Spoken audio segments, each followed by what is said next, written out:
L'onglet OSD. Dans la colonne de gauche, bon, il y a le profil 1, 2. Moi, je ne me sers pas de différents profils. Là, je me sers rien que du 1. Dans la colonne de gauche, on choisit ce qu'on veut afficher à l'écran. Il y en a beaucoup. C'est mieux de ne pas en mettre plus qu'il en faut parce que là, on peut mettre un fouillis en avant de notre image. Là, ça devient un petit peu encombrant. Il faut mettre juste ce que nous autres on juge important. Quelques exemples, bon, si on a un baromètre sur la carte de vol, on peut afficher l'altitude. On peut afficher le voltage de la batterie. Un petit truc, c'est que je mets le voltage moyen des cellules de la batterie. C'est-à-dire qu'il va afficher un voltage entre 3.5 et 4.2 volts. Là. Ça, c'est une cellule. Alors, à ce moment-là, peu importe le type de batterie qu'on a, que ce soit du 2S, 3S, 4S, 6S, le voltage affiché dans le OSD va être toujours le même. Alors, on n'a plus à se soucier de la sorte de batterie, puis d'apprendre par cœur quel voltage est bon. Là. Fait qu'en ayant le voltage d'une seule cellule, c'est très simple. On branche le drone et on regarde le voltage d'une cellule. On active les avertissements. C'est important. Alors, s'il y a quelque chose, ça va afficher sur notre OSD. La minuterie, très utile. C'est une bonne référence combien de temps on vole. Je l'ai mis pour démarrer la minuterie au moment où j'arme le drone. Alors, ça va donner exactement le temps de vol. Le mode de vol, en général, je vole accro, c'est-à-dire 100% manuel. Mais il y a d'autres modes de vol comme angle ou horizon ou différents types. Là. Ça va l'afficher sur le OSD. Si jamais on accroche une switch, là, on peut voir. Oups, on n'est pas en accro. Le nom du drone qui va être affiché, comme on a décrit au premier onglet de configuration. Alors, ça peut être le nom de la machine, le nom du pilote, on met ce qu'on veut. Puis si quelqu'un suit notre image, un observateur, il va voir sur l'image qui pilote tel ou tel drone. Je mets aussi la qualité du lien, c'est-à-dire la qualité du signal vidéo qu'on reçoit. Du côté droit, le format d'image, on met HD, si on a un système HD évidemment. L'unité de mesure, on le met à métrique. Du côté de la minuterie aussi, il y a l'avertissement du temps de vol. Là. Si on détermine le temps de minutes de vol, on peut avoir un avertissement à la fin de ce temps-là. Ça va flasher. Là. C'est comme un aide. Il y a d'autres types d'alarmes aussi. Le RSSI, c'est-à-dire la force du signal. La capacité de la batterie. On peut mettre différentes alarmes là, pour que ça flash. On arrive à on peut mettre une alarme aussi sur l'altitude. Si on ne veut pas dépasser telle altitude, ça va nous avertir qu'on est trop haut.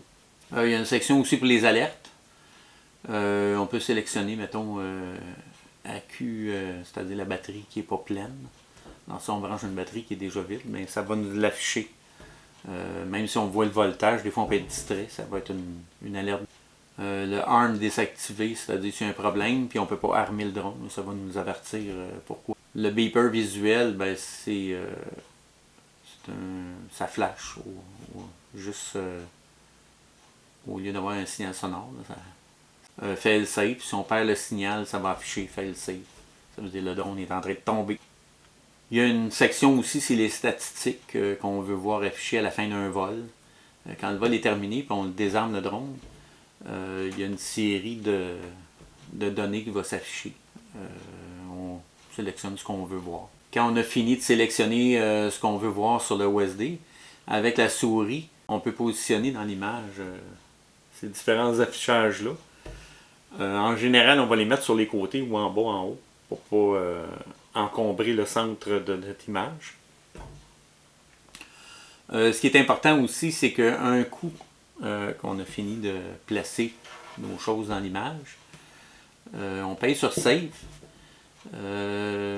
Après ça, on va débrancher le drone. On va le brancher normalement comme si on veut voler. Puis on démarre les lunettes. Puis là, on va regarder dans les lunettes si ce qu'on a programmé arrive encadré comme il faut dans l'image. Normalement, si c'est trop dans les extrémités à gauche, à droite ou en bas, si c'est trop loin, on ne le verra pas dans l'image des lunettes. Alors, il faut le placer vraiment avec les lunettes là, pour être sûr que tout va bien. L'onglet émetteur vidéo. Par défaut, moi j'utilise HD0. Et, par défaut, le HD0 va communiquer avec le contrôleur de vol. Puis il va rentrer les données dans le tableau des fréquences. Si on a un système analogique, il faut programmer le tableau des fréquences, soit manuellement ou avec le CLI. C'est-à-dire qu'on fait une copie des données du CLI. On va dans l'onglet approprié, puis on rentre les données, on pèse Enter.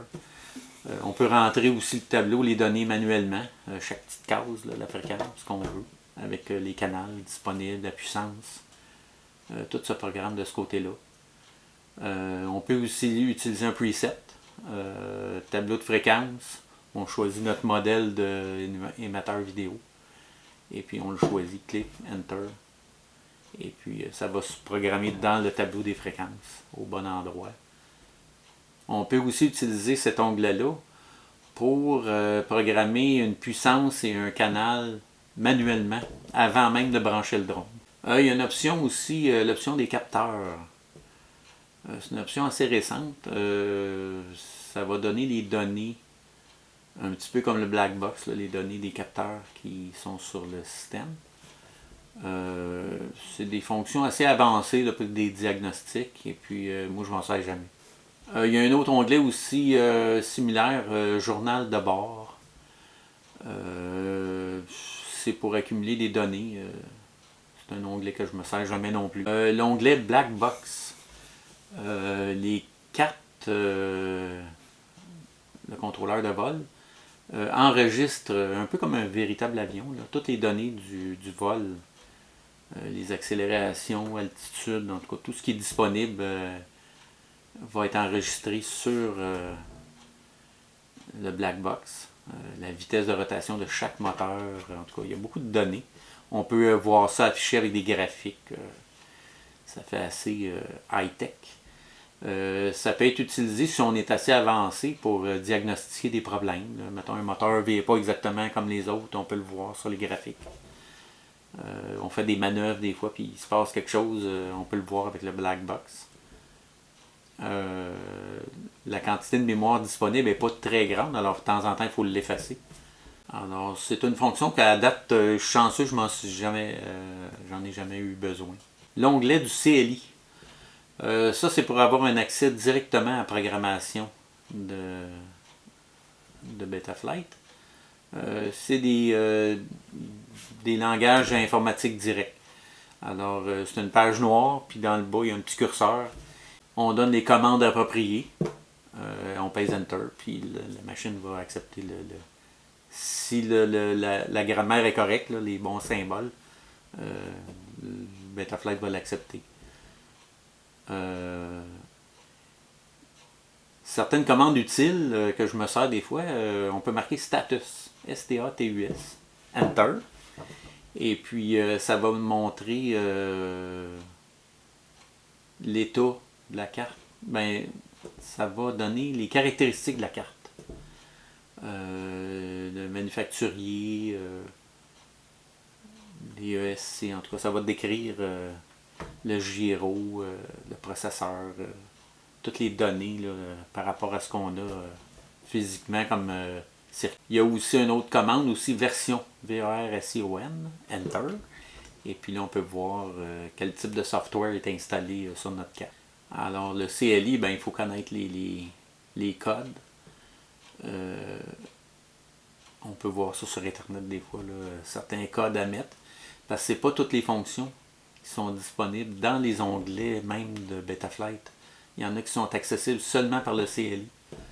Alors, on peut programmer des choses de plus avec le CLI. On ne peut pas autrement.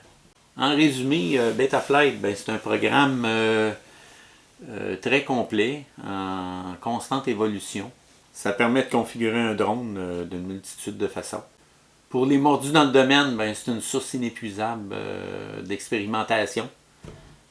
Alors en général, à part les réglages que j'ai décrits dans cette vidéo, c'est pas nécessaire d'aller super profondément dans tous les onglets qu'il y a.